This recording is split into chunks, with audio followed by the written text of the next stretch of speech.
હવે બાપુ, આ જે મંદિરનો ઇતિહાસ અને મંદિરનું નિર્માણ કાર્ય અથવા સ્વયંભૂ પ્રગટ છે માતાજી કે આ પર્વત ઉપર, એ વિશે થોડી સૌપ્રથમ તમારું નામ. મારું નામ ચંદુપરી ગોસ્વામી, મોટા ઝીંઝુડા મારું ગામ છે. અને આ માતાજી તો એનો ઇતિહાસ તો બહુ પુરાતની છે, કારણ કે અમારું ગામ મોટા ઝીંઝુડા કદાચ નહીં હોય ત્યારના માતાજીના ફળા ડુંગરાની અણી ઉપર રાજાશાહી વખતથી એમને બધા પૂંજતા આવે છે અમારા ગામના. અને આ ડુંગર પણ એ દરબારોના માલિકીમાં આવે છે. અને આ ડુંગર માથે પહેલા એમ કહે છે કે 150 વર્ષ પહેલા ખાલી ઝાડમાં હાથીબેનું ફળા એમને ખુલ્લામાં હતા અણી ઉપર. ત્યાર પછી અમારા ગામના દરબારોએ ઓટા માથે લીધા, અને ત્યાર પછી અમારા ગામમાં વાણિયા રહેતા, એને પણ ટીકડે એની ઉપર 2 ઓરડા બનાવ્યા. એની 80 વર્ષથી એની એક તકતી આપણી વાણિયા પડી છે. એટલે ત્યાર પછી એક અમારા ગામના લુહાર આવ્યા, એને પણ 40 વર્ષ અહીં મહેનત કરીને આખો આ વિકાસ કર્યો અને બધા રોડ બનાવ્યા અને ઘણી જગ્યાને ડેવલપ કરી. ત્યાર પછી એક સીતારામ બાપુ આવીને બધું જીર્ણોદ્ધાર કરીને શિખર ને જે કાંઈ બાકી હતું એ બધું પરિપૂર્ણ કરી અને એમાં જગ્યાને વિકસાવી. અને ત્યાર પછી આ માતાજી તો બહુ પુરાતની છે, કારણ કે અમારું ગામ બધા કહે છે કે ઝીંઝુડા નહીં હોય ત્યારના માતાજી છે. એ જો અહીંયા કોઈ પુઆ ડાકલા દોરા ધાગા કાંઈ છે નહીં, કારણ કે વર્ષોથી કોઈ અહીંયા વહીવટ થયો જ નથી.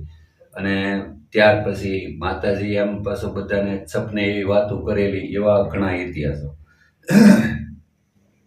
અમારા ગામમાં એક જીલુબાપુના દીકરા ખોડુભાઈ કરીને નામ છે, એ અમદાવાદ સિવિલમાં હતા, એક્સપાયર્ડ થઈ ગયા. એ રાત્રે જ આ માતાજી એને સપને ગયા એમ્બ્યુલન્સવાળાને, અને એમ્બ્યુલન્સવાળાને આ ગામ બતાવ્યું ને આ ડુંગરા માથે આ દેવસ્થાન બતાવ્યું, હું આ જગ્યાએ છું અને તારે આ ડેડ બોડી લઈને આ ગામમાં આવવાનું, ગામ હોત બતાવ્યું. ઓલો અમદાવાદવાળો એમ્બ્યુલન્સવાળાએ પોતે જોયેલું નહીં ચાવરકુંડલા, એને કિલોમીટર માથે ગાડીનું બંધાણી અને સીધા એ બહાર નીકળ્યો એટલે એને આ ડુંગરા જ દેખાવા મળ્યા. એ કે આ હું, એટલે એ ભાઈ કેબિનમાં બેઠા હતા ને મારે છુરિયાવે કરી, એને એમ કીધું કે જે ડેડ બોડી છે ને એ જે માતાજી તને દેખાણા ને એને આપેલો આ ભાઈ છે. એટલે ટિકિટ એ અમારા ગામથી 2 કિલોમીટર આગળ એટલે એ ડુંગરા જોઈ ગયો. એ કે આ હામાં ડુંગરા, એ કે આ એ ડેડ બોડીને ઉતારી હવેડે ગાડી ધોઈ અને સીધી ગાડી લઈને આ ડુંગરે સેડોલી માતાજીની પગમાં પડી ગઈ. આ જ મને બધું સપનું આવ્યું. એટલે આવા ઘણા સપનાના ઇતિહાસો અને માણસો આવીને આપણે વાત કરતા હોય એટલે ખ્યાલ આવે. માતાજીનું કામ તો બહુ પુરાતની છે અને જે કોઈ ઈચ્છા કરે એની ઈચ્છા પરિપૂર્ણ કરે છે. બસ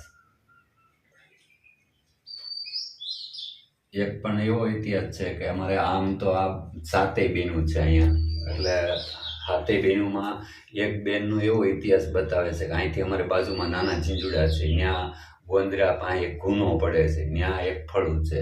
એટલે એક ફળું અહીંથી રિહાઈને વહી ગયેલું એવું રજવાડા વખતથી વાત થતી આવે. નાના ઝીંઝુડા મોટા ઝીંઝુડા બે ગામનો એવો ઇતિહાસનો ખ્યાલ છે.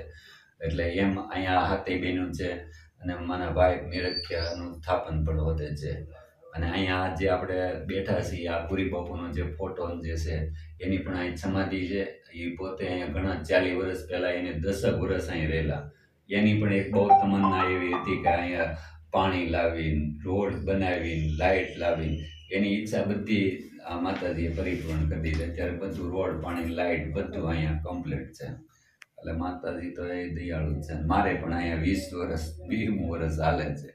એની કૃપાથી સેવા કરી છે, માની માનવ સેવા થાય. બાકી જય ગિરનારી. બીજું અમારે આજુબાજુમાં નાના ઝીંઝુડા, પીઠવડી, પછી બાજુમાં મોલડી છે, અમૃતવેલ છે. ચાવરકુંડલા તો અમારે પુષ્કળ, કારણ કે 75 ભાગનું ચાવરકુંડલા અહીંયા આવતું હોય છે. એના મહેમાનો પણ આવે તો એની બધાને અમદાવાદ, બોમ્બેવાળા હોય તો એ લોકોને દર્શન કરવા લાવે, કારણ કે આમ હિલ ઉપર છે અને પ્રકૃતિથી ભરેલું હોય. એટલે હરેક માણસોને આત્માને શાંતિ મળે છે. માતાજીની એવી ઉર્જા છે એટલે હરેક આત્માને અહીંયા શાંતિ મળે. જ્યારે આપણે નવરાત્રિ હોય છે ત્યારે હું પણ અહીંયા 9 દિવસ અનુષ્ઠાન કરી, 9 દિવસ ચૈતર અને આહુ મહિનાની 2 નવરાત્રિમાં અહીંયા કુંભગણનું સ્થાપન કરી, અખંડ દીવા રાખી 9 દિવસ અહીંયા અનુષ્ઠાન કરું. ઈર્ષામાં પણ માણસો ઘણું આવે. રવિવાર હોય ત્યારે ચાવરકુંડલાથી ડૉક્ટરો, વેપારી, નોકરિયાતો એ બધું ફેમિલી સાથે નાસ્તા પાણી લઈ અને આવે ને એન્જોય કરે ને આનંદ કરે. અને માતાજીની પ્રકૃતિ એવી છે એટલે એ હરેક આત્માને શાંતિ આપે. અમારો તો સાધુનો સ્વભાવ પહેલેથી હોય છે કે હરેક આત્માને શાંતિ મળે. અમારા તરફથી માતાજીનો આશીર્વાદ કાયમિક માટે હરેક આત્મા માટે રહે. એ હરેક આત્મા અહીંયા આવે એને એ માતાજીની ઉર્જાથી બધાને સુખ શાંતિ આપે અને એ આનંદ કરાવે.